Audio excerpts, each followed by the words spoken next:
24/7 बने रहिए हमारे खबरों के। गाजीपुर की दिव्या सिन्हा के साथ 3 सालों तक लगातार उसके देवर सन्नी करता रहा दुष्कर्म। मर्डर को सामने आई रुद्र शक्ति से। नाम दिव्या सिंह है, मेरे पति का नाम सुधीर सिंह है और मेरा गांव मिर्जापुर है। मेरा थाना कासमाबाद और जिला गाजीपुर है। मेरी शादी 12 दिसंबर 2014 को हुई थी और मेरे ससुराल वालों ने शादी के टाइम दहेज की कोई मांग नहीं की थी। बोला था कि सिर्फ लड़की चाहिए और दहेज नहीं चाहिए। तो फिर शादी होने के बाद मेरे हस्बैंड जब 3 महीने बाद विदेश चले गए तो मेरे सास ससुर दहेज के लिए मारने पीटने लगे और डराने धमकाने लगे और मारते पीटते थे, खाना बंद कर देते थे।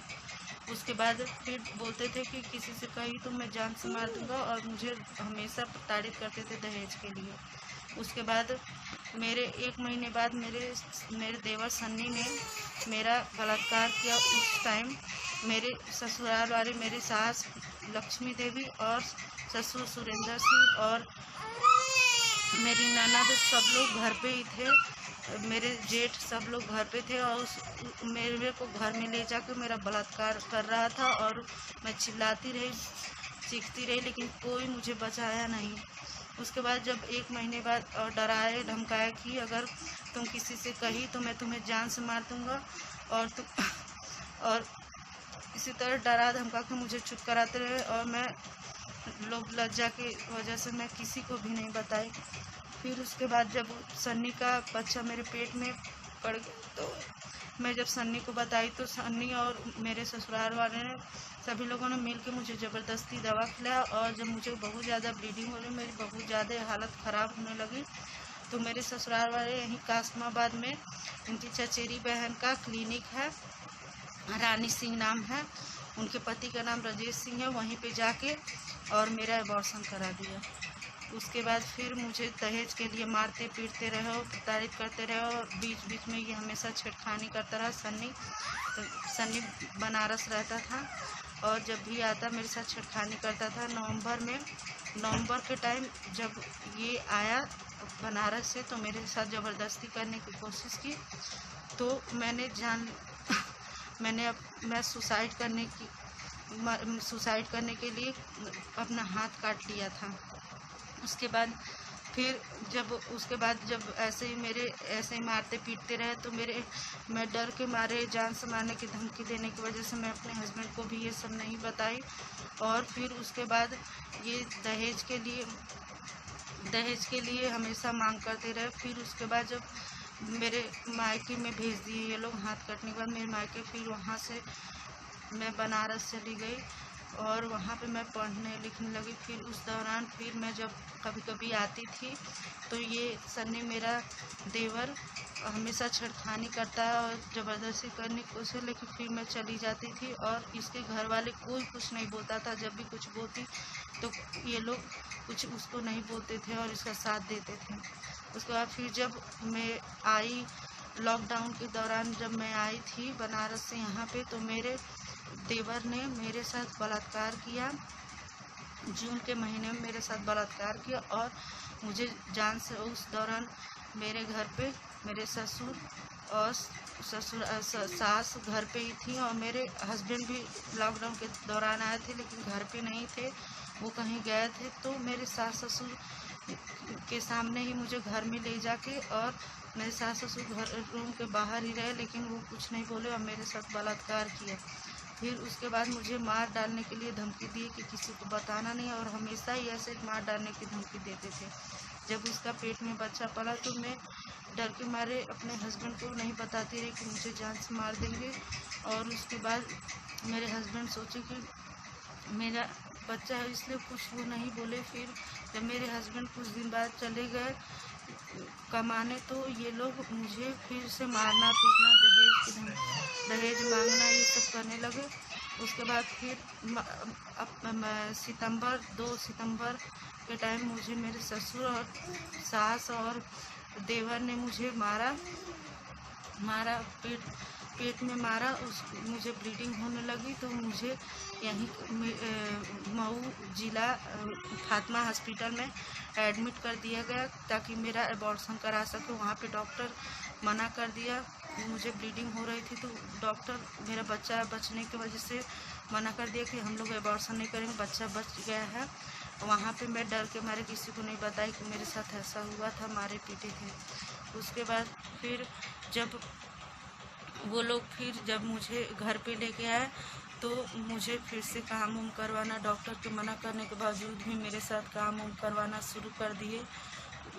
इसलिए मेरे पेट में मेरी बच्ची जब 3 महीने पहले जब मेरी बच्ची जनवरी के टाइम मेरी बच्ची पेट में थी अभी, तो ये बच्चा मेरे देवर सन्नी का है और मेरे देवर ने मुझे हमेशा मारा धमकाया और उसके माँ बाप ने भी मुझे मारते पीटते रहे और धमकाते रहे, जान से मारने की धमकी ली। इसलिए आज तक मैं कभी किसी से नहीं कुछ बोली।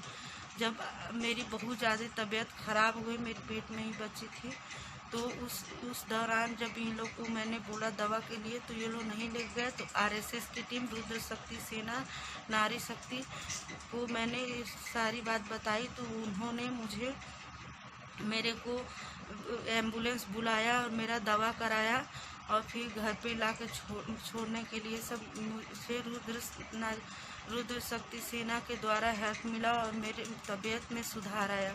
उसके बाद फिर ऐसे ही जब मेरा ऑपरेशन हुआ, मेरी बच्ची 24 फरवरी 2021 को हुई और ऑपरेशन से हुई थी। इस दौरान मेरी 1.5 साल की बच्ची है, वो भी ऑपरेशन से हुई है, तो वो भी मेरा टाका फट गया दूसरे ऑपरेशन के टाइम। उसके बाद जब वहाँ से डिस्चार्ज करा गया तो डॉक्टर ने बोला कि 2 ऑपरेशन हुआ है, इसलिए उनसे कुछ भी काम मत करवाइएगा 4-5 महीने। तो उन्होंने फिर घर पे लाके और कुछ दिन किए और फिर छोड़ दिए। मेरी तबीयत ख़राब थी, मेरी 1.5 साल की बच्ची है और उसकी भी तबीयत ख़राब थी, लेकिन ये लोग खाना पानी बंद कर दिया और हमें दहेज के लिए मार करते थे और मारने पीटने लगे और खाना बंद कर दिए। इसलिए हमने फिर रुद्र शक्ति सेना में वी प्रकाश भैया को फ़ोन किया और उनसे जब मैंने बताया, मेरी हेल्प मांगी, तो उन्होंने मुझे साहस दिया कि तुम पुलिस को कंप्लेन करो और हक के लिए लड़ो। तो मुझे साहस मिला, मैंने पुलिस को फ़ोन किया। उस दौरान पुलिस आई और उन्होंने भी मेरी कोई मदद नहीं की, वो उन्हें समझाए और फिर चले गए। फिर उसके बाद भी जब उन्होंने समझाया तो इन्होंने सकारा कि हाँ हम करेंगे, उसके बाद भी ये लोग नहीं किए और उसके बाद से ये लोग हम लोगों को, मेरी बच्ची को छोड़ दिया, दवा नहीं कराने लग गए, न मुझे और न ही मेरी बच्ची को। फिर रुद्र शक्ति सेना में मैंने जब बताया तो उन्होंने मेरी हेल्प की और उन्होंने मुझे बहुत साहस दिया कि तुम जाओ और कंप्लेन करने के लिए साहस दिया, मुझे लड़ने की शक्ति दी, जिसे मैं थाने पे गई और वहाँ पे जाके मैंने कंप्लेन दर्ज कराया। तो उस दिन मुझे बैठाए रहे, लेकिन उन्होंने ना कंप्लेन दर्ज किया और ना ही कुछ भी मुझे बैठाए रहे और मेरा फिर रात भर बैठा रहे। फिर सुबह के दौरान मैं जब आई, मैं सुबह में भी बुलाया गया, जब मैं गई तो सुबह से बैठे और फिर भी मेरा कंप्लेन दर्ज नहीं हो रहा था और मुझे बैठाया। मुझे जब मेरे पेट में दर्द होने लगा, मुझे बहुत ज़्यादा ब्लीडिंग हो रही थी और मेरी बच्ची दूध से करा रही थी, फिर भी इन्होंने मेरा कंप्लेन नहीं दर्ज किया, मुझे बैठा रहे। उस दौरान मुझे रुद्र शक्ति सेना से हेल्प मिली और उनके द्वारा कहने पे मेरा कंप्लेन दर्ज हुआ और उन्होंने जब बहुत मतलब मेरी हेल्प की और उन्हीं की वजह से मुझे साहस मिला है कि मैं यहाँ तक आई हूँ। और उस दिन भी उन्होंने इतना साहस दिया जिससे मैं आगे लड़ रही हूँ और लड़ूंगी। उन्होंने जब मुझे उन्हीं के द्वारा मुकदमा दर्ज कराया गया, उन्होंने जब बोला तो, और उसके बाद भी मुझे उनके द्वारा ही मुझे थाने में खाने पीने की व्यवस्था मिली, मेरी बच्ची को दूध मिला और आराम करने की। और आरएसएस की टीम को मैं दिल से बहुत धन्यवाद देती हूँ जो उन्होंने मुझे साहस दिया लड़ने के लिए, और मैं आज लड़ पा रही हूँ। और ये उन्होंने जब मेरा FIR दर्ज करवाया, मुकदमा दर्ज हुआ है, तो ये अनुराग सिंह जो जिला पंचायत गाजीपुर के जिला पंचायत अध्यक्ष रह चुके हैं और अभी चुनाव में लड़ रहे हैं, और डब्लू सिंह हैं, और सस्ता सदानंद सिंह, ये लोग, और फिर मेरे नंदोई, ये लोग मेरे पे दबाव बना रहे हैं मुकदमा वापस करने के लिए, और बोल रहे हैं कि मुकदमा वापस करो तो जान से मार देंगे। ये सब धमकी दे रहे हैं, और मेरे हस्बैंड को भी ये लोग फ़ोन करके जान से मारने के लिए धमकी दी हैं, जिससे मेरे हस्बैंड इंदौर जहाँ रहते हैं वहाँ पे उन्होंने FIR दर्ज करवाया, और इनको फ़ोन कर करके मुझे मुकदमा वापस करने के लिए धमकाया जा रहा है। अगर मेरी दीदी भी मेरी रिस्पॉन्सिबिलिटी ली है, जो मिर्ज़ापुर में रहती हैं, सीमा सिंह नाम है, और उनके बच्चों को और उनको और मेरी बच्ची और मुझे, मेरे हस्बैंड को अगर कल को कुछ होता है तो फिर उसके जिम्मेदार डब्लू सिंह और मेरे ससुराल वाले और मेरे देवर और डब्लू सिंह, अनुराग सिंह और मेरे नंदोई, ये सभी लोग होंगे, मेरे सास ससुर, ये सभी इसके जिम्मेदार होंगे, सदानंद सिंह, ये सब लोग जिम्मेदार होंगे, क्योंकि वही लोग हमें जान से मारने के लिए धमकी दे रहे हैं। आपसे यही उम्मीद है, पूरे समाज से यही है कि इतनी घृणा किसी के भी घर में ना हो सके, इसलिए आप लोग मेरा साथ दें, और जिससे मैं आगे मुकदमा लड़ सकूं और जीत सकूं और उसे सज़ा दिलवा सकूं। सरकार से मैं हाथ जोड़ के प्रार्थना करती हूँ कि उस सन्नी को और उसके परिवार को, सास ससुर को मेरे जल्द से जल्द सज़ा दिलवाई जाए, और मैं योगी जी से भी प्रार्थना करती हूँ जिससे लोग सज़ा मिल सके जल्द से जल्द।